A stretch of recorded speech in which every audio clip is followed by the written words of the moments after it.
নমস্কার বন্ধুরা, আমি সুস্মিতা সাহা। সুস্মিতা কুকিংয়ে আপনাদের সবাইকে স্বাগত। আজকে আমার রেসিপি তেল পটল। আমি কিভাবে বানাই দেখে নিন, আর আমার রেসিপিটা স্কিপ না করে প্রথম থেকে শেষ পর্যন্ত দেখার অনুরোধ রইল। এখানে আমি কয়েকটা পটল নিয়েছি। পটলগুলোকে এইভাবে আমি ছিলে নিয়েছি, আর মাঝে মাঝে এইভাবে চিড়ে নিয়েছি, তাহলে মশলা ঢুকে যাবে ভালো মতো। তারপর এখন আমি ভেজে নেব।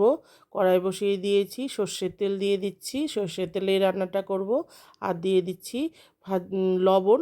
লবণটা দিলে তাহলে আর তেলটা ছিটে উঠবে না, তার জন্য আমি প্রথমে লবণ দিয়ে দিই। প্রথমে লবণটা তেলের মধ্যে আমি ব্যবহার করি। এখন একটু নাড়াচাড়া করে তারপর আমি হলুদের গুঁড়ো দিয়ে দেব সামান্য অল্প।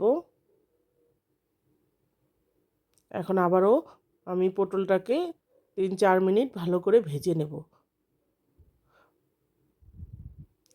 পটলটা আমার ভাজা হয়ে গেছে, সফট হয়ে গেছে। এখন আমি নামিয়ে নিচ্ছি। 3-4 মিনিট আমি ভেজে নিয়েছি।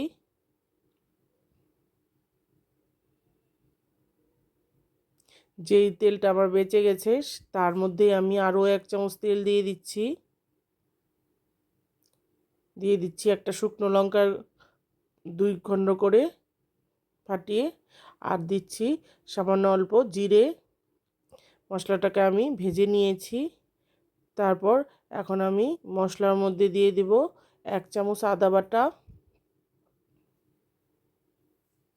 আদা বাটাটাকে দিয়েও আমি ভালো করে একটু ভেজে নেব, তাহলে কাঁচা গন্ধটা চলে যাবে আদার। এখানে 1 মিনিটের মতন আমি ভেজে নিয়েছি। তারপর একটা পেস্ট তৈরি করে রেখেছি মশলার, একটা টমেটো আর কয়েকটা কাঁচা লঙ্কা পেস্ট। আপনারা ঝালটা বুঝে দেবেন।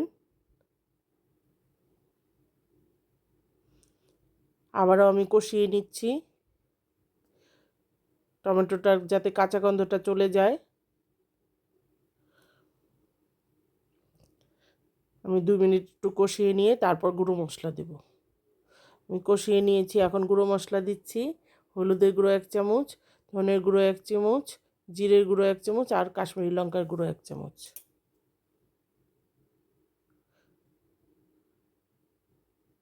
এখানে ঝাল লঙ্কার ব্যবহার করব না আমি, আপনারা চাইলে করতেই পারেন। আর দিচ্ছি স্বাদ মতো লবণ। লবণটা বুঝে দিতে হবে। আমার তেলের মধ্যে আগেই লবণ ছিল, আমি পটল ভাজার সময় তেলে লবণ দিয়েছিলাম, সেই বুঝে লবণ দিতে হবে। আর দিয়ে দিয়েছি 1 চামচ চিনি, স্বাদটাকে ব্যালেন্স করার জন্য। চিনিটা চাইলে আপনারা স্কিপ করতে পারেন। আমি এখন আবারও জল দিয়ে দিয়েছি। এখন মশলাটাকে আমি ভালো করে কষে নেব 4-5 মিনিট সময় ধরে।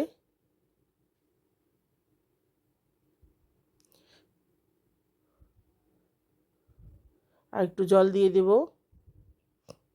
জল দিয়ে মশলা কষালে মশলাটা টেস্ট হয় ভালো, আর মশলা পুড়েও যায় না।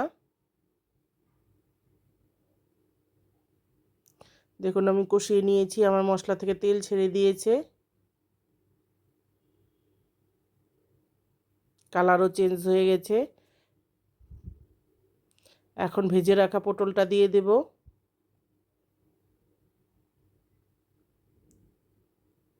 আমার পটলটা 50% পর্যন্ত সেদ্ধ হয়ে গেছে। এখন আমি মশলার সঙ্গে আবারও 2 মিনিট একটু কষিয়ে নিব।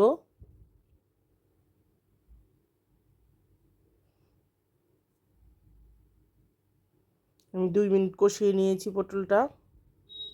মশলাটা যত কষাবেন তত টেস্ট হবে তেল পটল খেতে।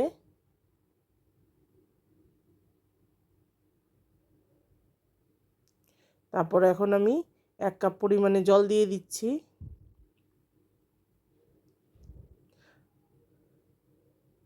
আমার পটলটা তো 60% পর্যন্ত সেদ্ধ হয়েই গেছে।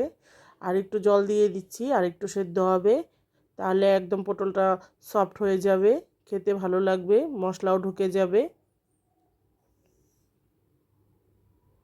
এখন আমি ঢেকে দিব 4-5 মিনিটের জন্য।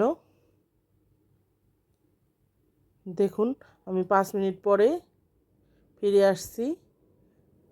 মশলা থেকে কতটা তেল ছেড়ে দিয়েছে, আর পটলগুলো একদম সফট হয়ে গেছে। গ্রেভিটাও আমার গাঢ় হয়ে গেছে। এখন দিয়ে দিচ্ছি 1 চামচ গরম মশলার গুঁড়ো, আর 1 চামচ ঘি।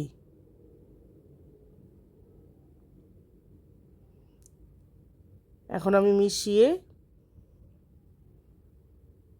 আর 1 মিনিট নাড়াচাড়া করে গ্যাসটা বন্ধ করে দেব। তারপর আমি পরিবেশন করব। আপনারা ভাত, রুটি, পরোটা, আবার ফ্রাইড রাইস, পোলাও সব কিছুর সঙ্গেই খেতে পারবেন। দেখবেন খেতে খুবই ভালো লাগে। এভাবে করে খেয়ে বলবেন কেমন হয়েছে। আর আমার রেসিপিটা যদি ভালো লাগে প্লিজ লাইক করবেন, একটা শেয়ার করবেন বন্ধুদের সঙ্গে। আর আমাকে উৎসাহিত করে নতুন রেসিপি পাওয়ার জন্য প্লিজ একটা সাবস্ক্রাইব করবেন। আর পাশে থাকা বেল আইকনটি প্রেস করবেন। আমি যখনই কোনো নতুন রেসিপি দিব সবার প্রথমে আপনাদের সামনে পৌঁছে যাবে। আর ফেসবুক থেকে দেখলে আমার চ্যানেলটা ফলো করে নেবেন। আবার নতুন কোনো রেসিপি নিয়ে হাজির হয়ে যাব। ধন্যবাদ। ভালো থাকবেন, সুস্থ থাকবেন।